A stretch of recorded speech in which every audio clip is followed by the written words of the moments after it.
আপনি প্রতিশোধ নিলেন তাই না? গাধা, এতক্ষণ পর বুঝলি?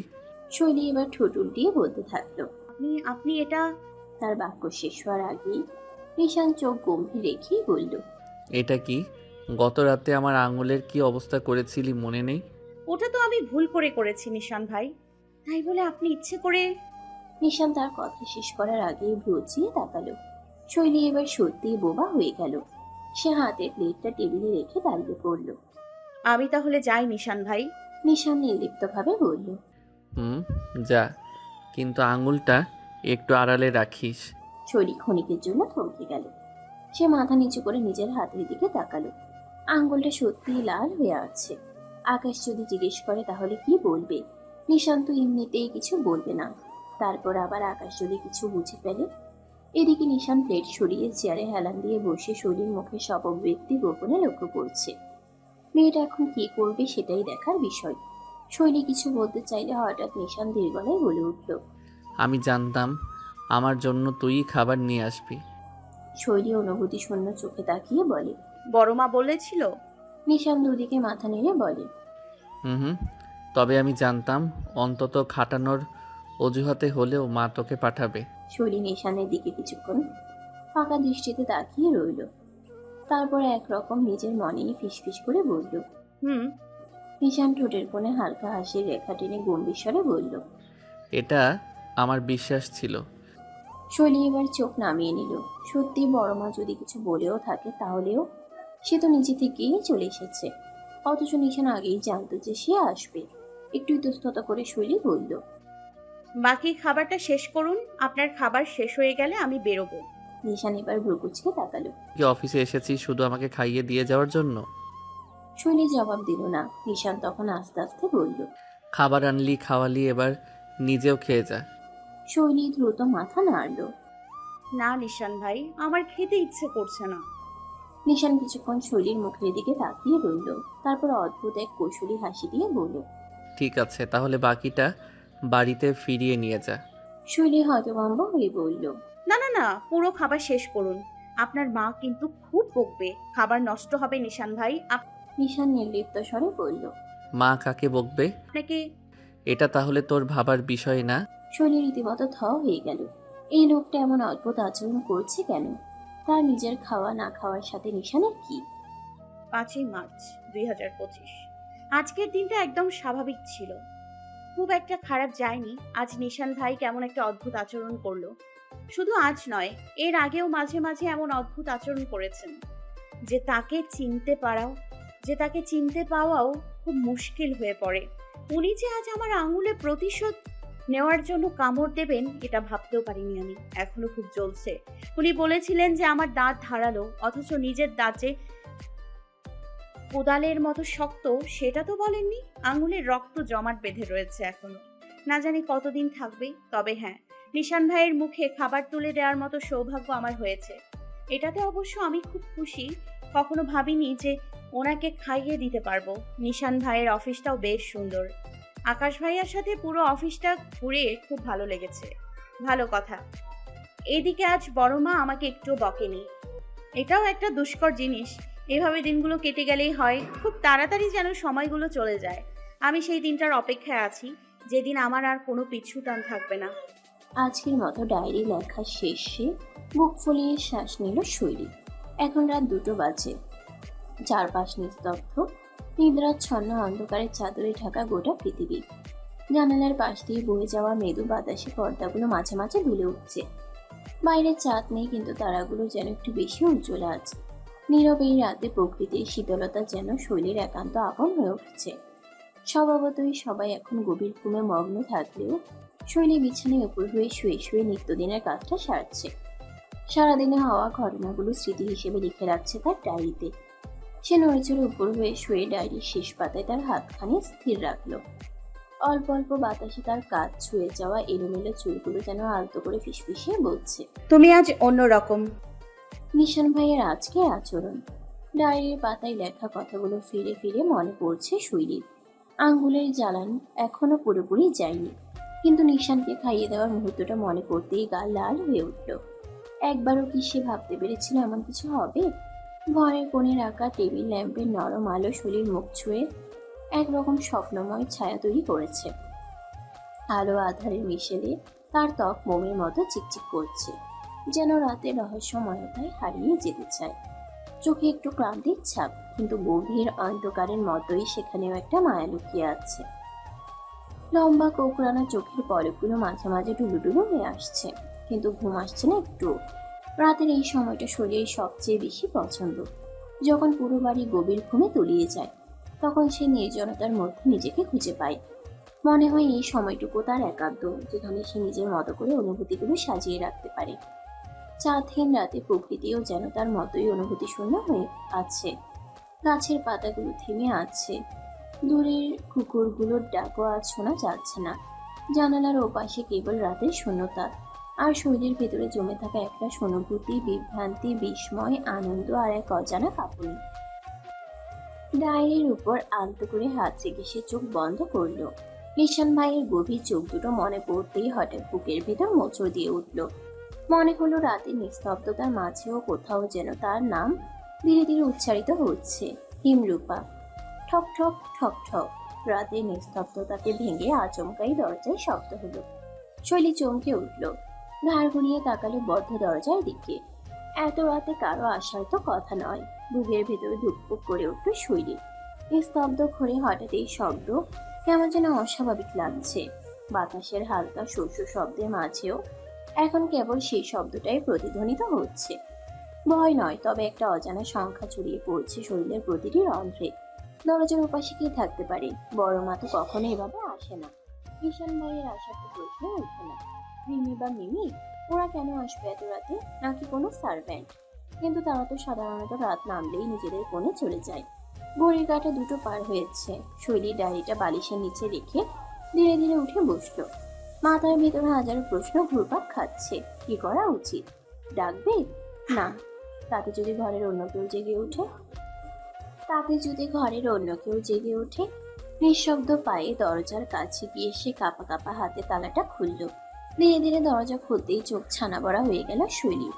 দরজার ওপাশে গম্ভীর মুখাবয়ব নিয়ে দাঁড়িয়ে আছেন রাশিদা তালুকদার। রাতের অন্ধকারে তার মুখটা ধূসর ছায়ার মতো দেখাচ্ছে। চোখের নিচে ক্লান্তির ছাপ স্পষ্ট। ঠোঁটের কোণে যেন কিছু বলতে চাওয়া তীব্র ইচ্ছে, কিন্তু ভাষাহীনতা। শৈলী বিস্ময় আর উদ্বেগ নিয়ে ফিসফিসিয়ে বলল, মামুনি, তুমি এত রাতে? রাশিদা একটা ঢোক গিলে ধীর কণ্ঠে বললেন, ভেতরে আসবো? একটু কথা বলার দরকার ছিল। শৈলী মুখ ভর্তি হেসে সাথে সাথে দরজা থেকে সরে দাঁড়ালো। হ্যাঁ নিশ্চয়ই, এসো মামুনি। রাশিদা শাড়ির আঁচল ঠিক করে নিয়ে ভেতরে ঢুকে বললেন, ঘুমাচ্ছিলি নাকি? বিরক্ত করলাম? না না না, মোটেও না। তুমি তো জানোই আমি পারলে সারা রাত ধরেও উপন্যাস পড়তে পারি। একটু আগেই নিশি পদ্মটা আবারও শেষ করলাম। বলেই বিনয়ী হাসলো শৈলী। আগে হলে রাশিদাও তাল মিলিয়ে হাসতেন, কিন্তু আজ তেমন ভাবে হাসতেন না। মুখে কেন যেন বিষাদের কালো ছায়া স্পষ্ট। রাশিদার এমন অভিব্যক্তির সাথে একদমই পরিচিত নয় শৈলী। সে সন্দিহান হয়ে তাকিয়ে রইল রাশিদার দিকে। তার চোখে কৌতূহল স্পষ্ট। একটু আগে পর্যন্ত যে স্বাভাবিক ছিল, এখন কেন যেন মনে হচ্ছে পরিস্থিতিটা একটু অন্যরকম। রাশিদার চোখে মুখে অদ্ভুত এক চাপা গাম্ভীর্য, যেন কিছু বলতে চাচ্ছেন, কিন্তু ঠিক কোথা থেকে শুরু করবেন বুঝতে পারছেন না। রাশিদা তালুকদার এগিয়ে এসে ধীর পায়ে চেয়ার টেনে বসলেন। হাতের আঙ্গুলগুলো একসঙ্গে চেপে ধরে সামনের টেবিলের দিকে তাকিয়ে রইলেন কিছুক্ষণ। মুখে একটা অস্বস্তিকর ভাব স্পষ্ট, যেন তার ভিতরটা এলোমেলো হয়ে যাচ্ছে।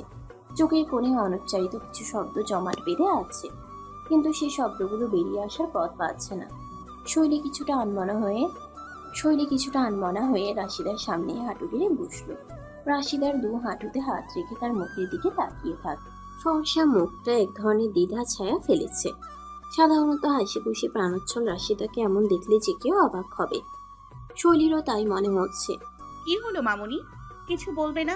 শৈলী মৃদুস্বরে বলল, গলায় উদ্বেগের সুর। রাশিদা তাকালো, কিন্তু সেই দৃষ্টি যেন কোথাও আটকে আছে। ঠোঁটের কোণে একটুও নড়াচড়া হলো, কিন্তু কোনো কথা বের হলো না। তিনি কিভাবে এই এতিম মেয়েটার সাথে অন্যায় করবেন? শৈলী দেখল রাশিদা একবার শ্বাস টেনে নিলেন, তারপর আবার থেমে গেলেন। এই চুপচাপ পরিস্থিতি শৈলীর অস্বস্তি বাড়িয়ে দিচ্ছে। সে গলায় উষ্ণতা এনে বলল, তুমি তো কখনো এমন থাকো না মামুনি, কি হয়েছে বলবে? নিশ্চয়ই কিছু একটা হয়েছে, বলো আমায়। রাশিদা এবার মুখ তুলে তাকালেন শৈলীর দিকে। চোখের গভীর এক ধরনের অস্থিরতা। দীর্ঘশ্বাস ফেলে ধীরে বললেন, শৈলী, তোর সাথে আজ একটা গুরুত্বপূর্ণ কথা বলতে এসেছি, কিন্তু জানি না তুই সেটা কেমনভাবে নিবি। শৈলীর বুকের ভেতর ধক করে উঠল। এত রাতে এমন গম্ভীর কথা। সে আস্তে করে ফু দিয়ে বলল, তুমি আমাকে ভয় দেখাচ্ছ মামুনি, খুলে বলো কি বলবে। রাশিদা কিছুক্ষণ নীরব রইলেন। তারপর হাতের আঙ্গুলগুলো শক্ত করে চেপে বসলেন। আমি সেদিন অনুমতি ছাড়াই তোর ডায়েরি পড়ে দেখেছি শৈলী। শৈলীর হাসি মাখা মুখটা মুহূর্তেই নিভে গেল। সে স্থির নয়নে চেয়ে রইল রাশিদার দিকে। তার ডায়েরি দেখার অর্থ কি হতে পারে সেটা শৈলী বেশ ভালো করেই জানে। শৈলীর মুখ থেকে যেন সমস্ত রং সরে গেল। ঠোঁট দুটো হালকা ফাঁকা হয়ে রইল, কিন্তু কোনো শব্দ বের হলো না। বুকের ভেতর ধুকপুক ধুকপুক শব্দে হৃদস্পন্দন বাড়তে থাকলো। ডায়েরি দেখিচ্ছে। শৈলী অনুভব করলো তার শরীরের ভেতর দিয়ে যেন একটা শীতল স্রোত বয়ে গেল। এতদিন ধরে লুকিয়ে রাখা সব কথা, সব অনুভূতি এখন কি তাহলে রাশিদার সামনে উন্মোচিত হয়ে গেছে? ঈশানকে নিয়ে তার প্রতিটা না বলা কথা, বুকের গোপন কষ্ট, আনন্দ, বেদনা সব। নিঃশ্বাস চেপে শৈলী ধরা গলায় বলল, কোন কোন অংশ দেখেছো মামুনি? রাশিদার চোখে এক ধরনের করুণ মমতা ভেসে উঠল, কিন্তু সেই মমতার আড়ালে কিছু ছিল যা শৈলী ধরতে পারছিল না। হয়তো সেটা দুঃখ, হয়তো উদ্বেগ। তিনি ধীরে বললেন, সব দেখেছি, কিন্তু যা দেখেছি তা যথেষ্ট। শৈলীর হাত পা ঠান্ডা হয়ে এলো। মাথার মধ্যে হাজারটা চিন্তা ঘুরপাক খেতে লাগলো। মামুনি কি তাকে ধমক দেবে? বুঝিয়ে বলবে যে সে যা করছে ভুল, নাকি? রাশিদা দীর্ঘশ্বাস ফেলে শৈলীর হাত ধরে বললেন, শৈলী, তুই কি নিশানকে ভালোবাসিস? শৈলী এক মুহূর্তে চোখের পাতা ফেলতে বলে গেল। এই প্রশ্নের উত্তর কিভাবে দেবে সে? মামুনির সামনে স্বীকার করবে নাকি অস্বীকার করবে? কিন্তু যে সত্যিটা এতদিন নিজের কাছেও লুকিয়ে রেখেছিল সেটা তো এখন উন্মুক্ত হয়ে গেছে। তার বুকের ভেতর ভয় আর আবেগ একসঙ্গে ধাক্কা দিল। চোখ নামিয়ে নিয়ে অনেকক্ষণ চুপ থেকে আস্তে করে শরী শুধু হ্যাঁটা বলতেই চাইল। তখনই রাশিদা কান্না ভেজা চোখে তাকিয়ে ভাঙা গলায় বললেন, বিশ্বাস কর শৈলী, তোকে এই প্রশ্নটা করার আগে আমি এই একই প্রশ্ন আরেকজনকেও করে এসেছি। সেও কিন্তু হ্যাঁ উত্তর দিয়েছে। এখন যদি তুই হ্যাঁ উত্তর দিস তাহলে মনে কর সব শেষ। শৈলী বিস্ময়কর দৃষ্টিতে তাকায় রাশিদার দিকে। অস্ফুট স্বরে বলে, মানে? রাশিদা এবার সোজা হয়ে বসলেন। দু হাতে আগলে নিলেন শৈলীর থমকে যাওয়া মুখটা। নাক টেনে ঠোঁট ভিজিয়ে একটা শুকনো ঢোক গেলেন তিনি। এরপর যথাসম্ভব স্পষ্ট কণ্ঠে বলতে শুরু করলেন, শৈলী, মা আমার, তুই তো জানিস আমি বিধবা, আমার স্বামী নেই। আমার দুই মেয়ে নিজেদের বাবাকে হারিয়েছে। তোর ফুফাতো বোন দুটোকে তো এতিম বললে ভুল হবে না। তুই তো নিজেও দেখেছিস আমরা কতটা অবহেলিত। আমার মেয়ে দুটো এই বাড়িতে কত অবহেলিত। তোর বড় আব্বু না থাকলে নিশানের মা যে আমাদের কত কথা শোনায়, তুই তো সবই দেখেছিস। একবার ভেবে দেখ মা, ওই দুটো মেয়ে নিশানের নিজেদের বাবার বাড়ি, নিজেদের বাবা ছাড়া কিভাবে। আমি ওদের কোনো আবদার অপূর্ণ রাখিনি। বিশ্বাস কর, ছোট থেকে যা যা চেয়েছে নিজেদের সামর্থ্যের মধ্যে সবটাই পূরণ করেছি। আজ আমি আমার ছোট মেয়েটা যে আমার কাছে এমন কিছু চেয়ে বসেছে আমি ভাবতে পারিনি। বলতে বলতে অঝরে কেঁদে দিলেন রাশিদা। শৈলীর মুখ এখনো অনুভূতি শূন্য। সে তো এখনো কথাগুলো সারমর্ম ধরতে পারেনি। সে তো বুঝতেই পারছে না যে এখন তাকে নিজের জীবনের সর্বশেষ অবলম্বনটুকুও দান করতে হবে। রাশিদা কিছুক্ষণ থেমে আবারও বললেন, আমি জানি তুই নিশানকে ভালোবাসিস, খুব ভালোবাসিস, সেটাও জানি। বিশ্বাস কর মা, আমি পারলে নিজের হাতে যে করেই হোক নিশানের হাত তোর হাতে উঠিয়ে দিতাম। কিন্তু কিন্তু কি মামুনি? অস্ফুটে সুরে জানতে চাইল শৈলী। রাশিদা শৈলীর হাতটা আরো শক্ত করে চেপে ধরলেন, যেন এই মুহূর্তে তাকে ছেড়ে দিলে তিনি আর নিজেকে সামলাতে পারবেন না। এক দৃষ্টিতে তাকিয়ে থাকলেন শৈলীর দিকে, তারপর একরকম ফিসফিসিয়ে বললেন, মিম। শৈলী প্রথমে কিছুই বুঝল না, কিছু বুঝতে পারল না। কপাল কুঁচকে তাকালো রাশিদার দিকে। মিমি? রাশিদা মাথা ঝুঁকিয়ে চোখ মুছলেন, তারপর গভীর শ্বাস নিয়ে বললেন। মিম নিশানকে ভালোবাসে শৈলী 2 বছর ধরে। শৈলীর সমস্ত শরীর যেন জমে গেল। সে অনুভব করলো তার চারপাশের বাতাস ভারী হয়ে আসছে, শ্বাস নিতে কষ্ট হচ্ছে। কিছু একটা যেন গভীর শূন্যতায় টেনে নিয়ে যাচ্ছে তাকে। কি? অস্ফুট স্বরে বেরিয়ে এলো শৈলীর ঠোঁট থেকে।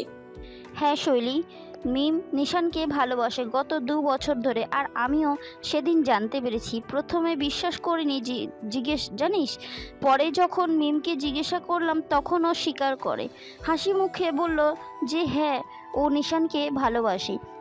আজ হঠাৎই আবার আমার কাছে এসে এরকম কান্নাকাটি করে বলল, মা, নিশান ভাইকে তুমি আমার জন্য চাইবে না? রাশিদা আবারও কেঁদে ফেললেন, কিন্তু এবার নিজেকে সামলে নিয়ে ফিসফিস করে বললেন।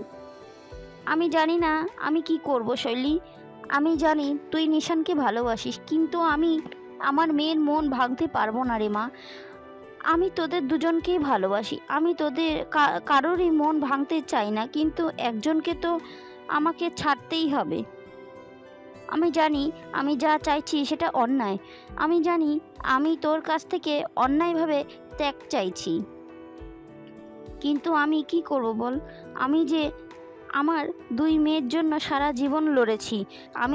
আর যদি তার একমাত্র চাওয়া আমি পূর্ণ না করতে পারি, তাহলে ওরা আমাকে কখনো ক্ষমা করবে না শৈলী। আমার মেয়েটাও আমি কখনো কিছু দেইনি রে।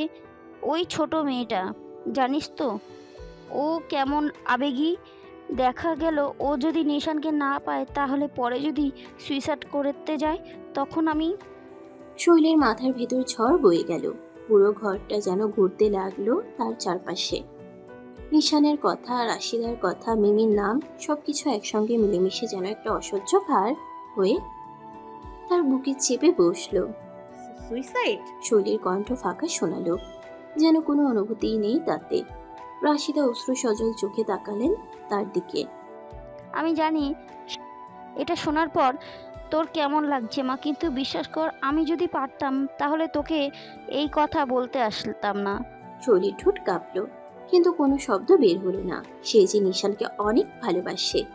নিশানকে না পেলে শৈলী বেঁচে থাকার ইচ্ছে মাটিতে মিশিয়ে দেবে। কিন্তু সেই মুহূর্তে এই প্রাণের চেয়েও বড় হয়ে দেখা দিল আরেকটা বাস্তবতা। তার ভালোবাসার মানুষটাকে হয়তো তাকে ছেড়ে দিতে হবে, কারণ মিমি। শৈলী জানে মিমি আসলে খুব আবেগপ্রবণ। মিমি যদি সত্যিই নিশানের জন্য এই পর্যায়ে চলে যায়, তাহলে কি হবে? শৈলীর ভালোবাসার কাছে কি একটা প্রাণের মূল্য কম?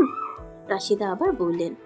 আমি জানি এটা বলা সহজ, কিন্তু করা কঠিন। কিন্তু মা, তোর ভালোবাসা থাকলে সমাজে আছে, পরিবার আছে, পরিস্থিতি আছে। আমি চাই না তোর জন্য মিম কষ্ট পাক, আর আমি চাই না তুইও কষ্ট পাক, কিন্তু আমার মেয়ে যদি। তার কণ্ঠস্বর ভারী হয়ে এলো, যেন পরবর্তী কথাগুলো বলার শক্তি নেই তার। শৈলী ধীরে ধীরে চোখ বন্ধ করলো। সে জানে এখানে কেউ জিতবে না, কেউ সুখে থাকবে না। যেই ত্যাগ করুক, ক্ষতিটা স্থায়ী হবে। তার বুকের ভিতরটা মোচড় দিয়ে উঠল। নিশানের প্রতি তার অনুভূতি, তার নিঃশব্দ ভালোবাসা, তার সমস্ত স্বপ্ন, সবকিছু এক মুহূর্তে মাটির মতো ধুলো হয়ে গেল। গভীর শ্বাস নিয়ে সে চোখ খুলল, রাশিদার দিকে তাকালো। শৈলীর মুখ থেকে হঠাৎই সব রং সরে গেল, হাত পা ঠান্ডা হয়ে এলো। বুকের ভেতরে চাপা যন্ত্রণা অনুভব করলো সে। নিশানের নামের সঙ্গে তার নাম জুড়ে গিয়েছিল এতদিন ধরে, চুপচাপ নিঃশব্দে, কারো অগোচরে। কিন্তু আজ সেটা কি সত্যি এক মুহূর্তেই শেষ হয়ে যাবে? তার ঠোঁট শুকিয়ে এলো। শৈলী খুব আস্তে করে বলল। তাহলে তুমি আমাকে কি করতে বলছো মামুনি? রাশিদা ভিজে চোখে তাকালেন তার দিকে। কিভাবে বললেন এই কথা? তবুও নিজেকে শক্ত করে কাপা কণ্ঠে বললেন। শৈলী, তুই কি মিমের জন্য নিশানকে ছাড়তে পারবি? আর শৈলী ফিক করে হেসে ফেলল। ধীরে ধীরে হাসতে হাসতে ওর হঠাৎ এই হাসিটা খিলখিল করে হাসার পর্যায়ে চলে গেল। হঠাৎ করে শৈলীকে এমন অদ্ভুত ভাবে হাসতে দেখে রাশিদা অবাক চোখে তাকিয়ে রইলেন। মেয়েটার হঠাৎ কি হলো বুঝতে পারলেন না তিনি। শৈলী এবার হাসতে হাসতে মেঝে থেকে উঠে দাঁড়ালো। হাসির তোপে পুরো শরীর কাঁপছে তার। এরপর 2 হাত দিয়ে ঘষে চোখ মুছল। কোনো মতে হাসিটা থামিয়ে শৈলী একদম স্বাভাবিক কণ্ঠে বলার চেষ্টা করলো। তুমি এসব কি বলছো মামুনি? ছাড়বো মানে কি? ছাড়তে কথা বলছো তুমি আমায়? রাশিদা বিভ্রান্তিকর দৃষ্টিতে তাকালেন। শৈলী ঢোক গেলে মুখে হাসিটা রেখে চোখে টলমল করা পানি নিয়ে হতাশ ক্লান্ত গলায় বলে উঠল, যা কখনো আমার ছিলই না সেটা আমি কিভাবে ত্যাগ করব মামুনি? চোখ খিচে বন্ধ করলেন রাশিদা, ঠোঁট চেপে রাখলেন। শৈলীর কথার সাথে তার চোখের কোনো মিল পাচ্ছেন না তিনি। শৈলী আবারও ঠোঁট পিছিয়ে বলল, যা আমি কখনো ছুঁয়েও দেখিনি সেটা আমি কিভাবে ছেড়ে দেব মামুনি? মামুনি, আমার কিছু নেই, আমি কি ছেড়ে দেব বলো? ছেড়ে দেওয়ার মতো এখন শুধু প্রাণটাই আছে, যেখানে আমার কখনো অধিকারই ছিল না, সেটাই বা আমি কোন অধিকারে ছাড়বো? রাশিদা শৈলীর দিকে এক দৃষ্টিতে তাকিয়ে রইলেন। তার বুকের ভেতর মোচড় দিয়ে উঠল। এই যে তার প্রাণের ভাতিজিটা দাঁড়িয়ে আছে তার সামনে, চোখে পানি মুখে হাসি, অথচ কণ্ঠে এমন এক শূন্যতা যা একজন পরাজিত মানুষের কণ্ঠই শোনা যায়। এটা কি তিনি চেয়েছিলেন? শৈলী ধীরে ধীরে এক পাশে পা বাড়িয়ে জানালার দিকে তাকালো। গাঢ় রাতের অন্ধকারে সবকিছু ঝাপসা হয়ে আসছে, হালকা বাতাস পর্দাটা উড়িয়ে দিচ্ছে। সে এক নিঃশ্বাসে বলল, জানো মামুনি, একসময় ভাবতাম ভালোবাসা মানে হচ্ছে পাশে থাকা, হাতে হাত রাখা, কিন্তু এখন বুঝি ভালোবাসা মানে পাশে থেকেও দূরে থাকা, মুখ ফুটে কিছু না বলেও সারা জীবন বলে যাওয়া। তুমি যার কথা বলছো আমি একবারও তাকে বলিনি যে আমি তাকে ভালোবাসি, অথচ তুমি বলছো আমি তাকে ছেড়ে দিই। আমার তো হারানোর কিছুই নেই। গলা কেঁপে উঠল শৈলীর। তবে আমি চাই না মিমি হারাক, চাই না সে দূর থেকে ভালোবেসে যাক। রাশিদা হতবাক হয়ে তাকিয়ে রইলেন শরীর দিকে। মেয়েটার চোখে কি অদ্ভুত শান্তি, অথচ সেই শান্তির আড়ালে কি নিদারুণ বেদনা লুকিয়ে আছে সেটা তিনি স্পষ্ট দেখতে পাচ্ছেন। শৈলী এবার গভীর শ্বাস নিল। কণ্ঠটা ভারী হয়ে আসছে, তবুও নিজেকে স্থির রাখলো। হঠাৎ করে এবার শৈলী ব্রুকুচকে রাশিদা তালুকদারের দিকে তাকিয়ে খুব দৃঢ় কণ্ঠে বলে উঠল, তোমাকে কে বললো মামুনি যে আমি নিশান ভাইকে ভালোবাসি? আমি কি একবার বলেছি তোমায়? আমি তো তোমায় বলিনি যে আমি নিশান ভাইকে ভালোবাসি। এসব ভুয়া তথ্য তোমাকে কে দিয়েছে? বলে আরেক দফা হাসলো শৈলী। রাশিদা তালুকদার হতভম্ব হয়ে তাকিয়ে রইলেন শৈলীর দিকে। এক মুহূর্ত আগে যে মেয়েটা তার চোখের সামনে নিজেকে নিঃশেষ করে দিতে প্রস্তুত ছিল, সে এখন এমন ভাবে কথা বলছে যেন তার কিছুতেই কিছু যায় আসে না। শৈলীর চোখের পানি লুকিয়ে আরো একটা হাসি দিল, তবে এবার সেটা বিদ্রুপের হাসির মতো শোনালো। মামুনি, আমি তো বুঝতেই পারছি না তুমি এসব কোথা থেকে শুনলে। নিশান ভাই, আমি তাকে ভালোবাসি? দুঃখিত, তুমি ভুল শুনেছ। আমাকে নিয়ে গুজব ছড়িয়েছে মনে হচ্ছে। শৈলী একটুও কাঁপলো না, একটুও দমলো না, কেবল শক্ত হয়ে দাঁড়িয়ে থাকলো, যেন তার কথাগুলোই একমাত্র সত্য। রাশিদা বিভ্রান্ত দৃষ্টিতে তাকিয়ে রইলেন। এই মেয়ে কি সত্যি এসব বলছে, নাকি সে নিজেকেই ফাঁকি দেওয়ার চেষ্টা করছে? শৈলী এবার চোখ সরিয়ে জানালার দিকে তাকালো। বাইরে কুয়াশাচ্ছন্ন রাত, যেন আকাশও আজ তার মনের মতো অস্পষ্ট। খুব ধীর কণ্ঠে বলল, তুমি কি ওই ডায়েরির জন্য বেশি কিছু করছো মামুনি? ওটা ভুলে যাও। ওটা তো আমি এমনি এমনি লিখেছিলাম। ওই যে এক ধরনের লেখা হয় না, ট্রুথ ডেয়ার, সেই ট্রুথ ডেয়ার খেলে ডেয়ার নিয়েছিলাম। সেটার জন্যই আমি ওইসব ডায়েরিতে লিখেছিলাম। ওসব তো মূল্যহীন। রাশিদা তালুকদার তবুও সন্দিহান দৃষ্টিতে তাকালেন। তার চোখে এখন পানির সাথে বিস্ময়। শৈলী আবারও সাফাই গাইতে বলে উঠল, আচ্ছা মামুনি, তুমি নিজেই বলো, আমি যদি সত্যিই নিশান ভাইকে ভালোবাসতাম তাহলে কি এত সহজে বলতাম যে আমি তাকে ভালোবাসি না? আমি কি তোমার সামনে বসে কেঁদে ফেলতাম না? আবেগে ভেসে যেতাম না? আমি তো তা করিনি। আমি তো দিব্যি হাসছি, তাই না?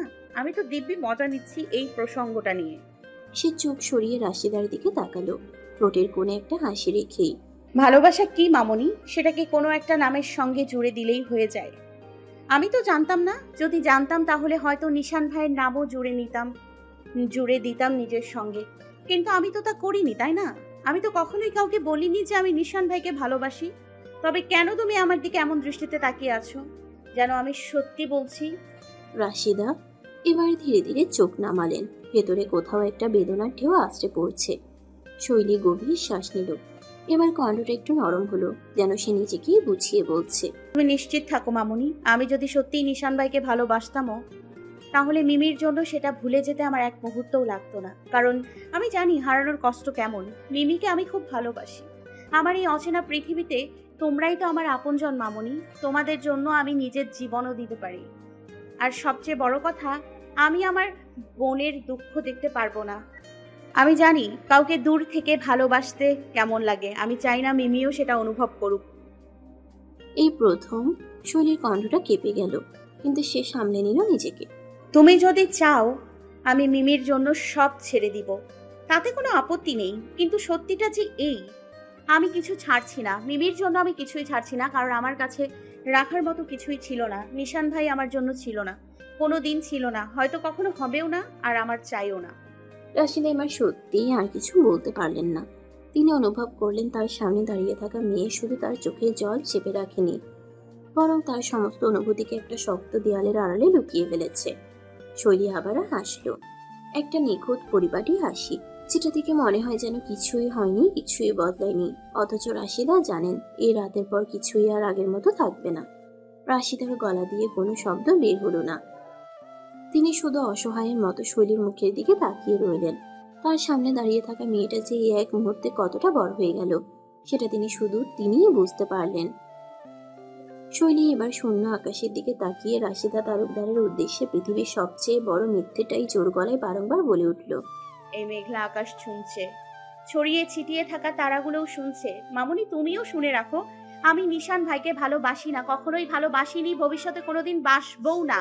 শুধু তাকে কেন, আমি শৈলী এই মেঘলা আকাশের নিচে দাঁড়িয়ে প্রতিজ্ঞা করলাম, পৃথিবীতে কাউকেই কখনো ভালোবাসবো না। ভালোবাসা নামক কোনো জিনিস আমার মতো এতিমের জীবনে আসবে না। তৎক্ষণাৎ আকাশটা গর্জন দিয়ে উঠল। এই গভীর রাতেই যেন প্রকৃতি প্রতিবাদ করে উঠল শৈলীর এই নিষ্ঠুর সিদ্ধান্তে। ঘড়ির কাঁটা টিক টিক করে বাজছে। বড় কাঁটাটা এখন 3টা পেরিয়ে গিয়েছে। রাতের আকাশটা মেঘলা থেকে নেমে এখন ঝিরিঝিরি বৃষ্টি হতে শুরু করেছে। রাশিদা তালুকদার এখনো শৈলীর ঘরেই আছেন। নীরব হয়ে চেয়ারে বসে শৈলীকে অবাক হয়ে দেখেই চলেছেন। শৈলী এখন তার পড়ার টেবিলের কাছে রাখা কফি মেকার থেকে কফি তৈরি করছে রাশিদার জন্য। তার মুখে এখনো মিষ্টি হাসিটা ঝুলানো রয়েছে। একটু বিষাদে ছায়া নেই, একটু কষ্ট নেই, একটু বেদনা নেই। কেউ দেখে কখনোই বলবে না যে সে একটু আগে নিজের জীবনের সবচেয়ে বড় ত্যাগটা করে ফেলেছে। পরিবেশটা নিস্তব্ধ ও রহস্যময়। ঘরের বাতি শুধু নরম আলো স্রোত ছড়াচ্ছে, তার সাথে বাইরের বৃষ্টি ঝিরিঝিরি শব্দে মিলেমিশে এক সুর সৃষ্টি করছে। শৈলী নিজস্ব ভঙ্গিতে কফি তৈরি করছে। তার হাতের নিখুঁত চালে কিছুই ভ্রষ্ট হয়নি। কফি মেখানের মধ্যে গরম জল ঝরছে আর ভাপ উঠছে। চারপাশে মৃদু গরম তমকা বাতাসের একটা শীতল টানার বৃষ্টির গাঢ় সুর। রাশিদা তালুকদার কিছুক্ষণ আগে সেই ভয়াবহ সিদ্ধান্তের প্রভাব অনুভব করেছিলেন। এখন শৈলীর দিকে চেয়ে আছেন এক ভিন্ন দৃষ্টিতে। তার চোখে গভীর ভাবনা, যেন কিছু কষ্টের পরিণতি এখনো অনুভূত হচ্ছে, কিন্তু শৈলী সেসবকে এত সহজেই পাশ কাটিয়ে গেছে। শৈলীর হাসি, যেটি এতক্ষণ ধরে তার মুখে রয়েছে, যেন কোনো চিহ্নও কাটেনি, কোনো কিছুই তাকে স্পর্শ করতে পারেনি। তার চোখে কোনো দুঃখ নেই, মনে কোনো প্রকার অসুবিধাও নেই। কফির ঘ্রাণ বাতাসে ছড়িয়ে পড়েছে, আর সে যেন এক স্বপ্নের ভেতর হারিয়ে গেছে। শৈলী এবার কফির একটা কাপ নিয়ে রাশিদার সামনে এসে আবারও হাঁটু গেড়ে বসল। রাশিদার চেয়ারে এলিয়ে দেহটা সোজা করে বসলেন। শৈলী হাসি মুখে কাপটা এগিয়ে দিলে রাশিদা সেটা হাতে নিয়ে কিছুক্ষণ তাকিয়ে রইলেন শৈলীর দিকে। শৈলী ইশারা দিতেই তিনি কফিটা ঠোঁট ছোঁয়ালেন। শৈলী এবার কিছুক্ষণ অন্যমনস্ক থেকে মিনমিন করে বলল, মামুনি, নিশান ভাইকে কবে এ বিষয়ে বলবে?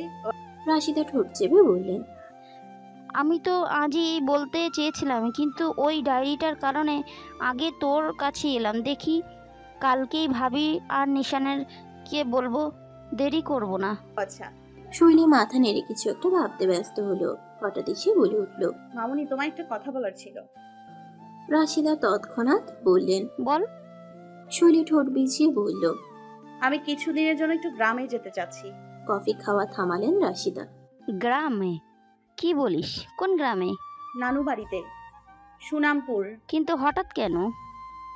শৈলী ঠোঁট ভিজিয়ে বলল, আসলে এমনিতেই, গতকাল মামাও কল করেছিল। অনেকদিন যাওয়া হয়নি, আর অ্যাডমিশন শুরু হয়ে গেলে তো কোথাও যেতে পারবো না, তাই একটু ঘুরে আসি। অনেকদিন গ্রামে যাওয়া হয়নি তো। রাশিদা কিছুক্ষণ থেমে জিজ্ঞেস করেন, তুই সত্যিই নিশানকে ভালোবাসিস না? মোটেও না। তাহলে পালাতে চাইছিস কেন? শৈলী আটকে উঠল, দড়ি ঘুরে করে বলল, না না মামুনি, ভুল বুঝছো। পালাবো কেন? কি আজব কথা, কখনোই না। আমি শুধু যাবো আর কয়দিন থেকেই চলে আসবো। রাশিদা বিভ্রান্তিকর দৃষ্টি ফেললে শৈলী আবারও বলে উঠল,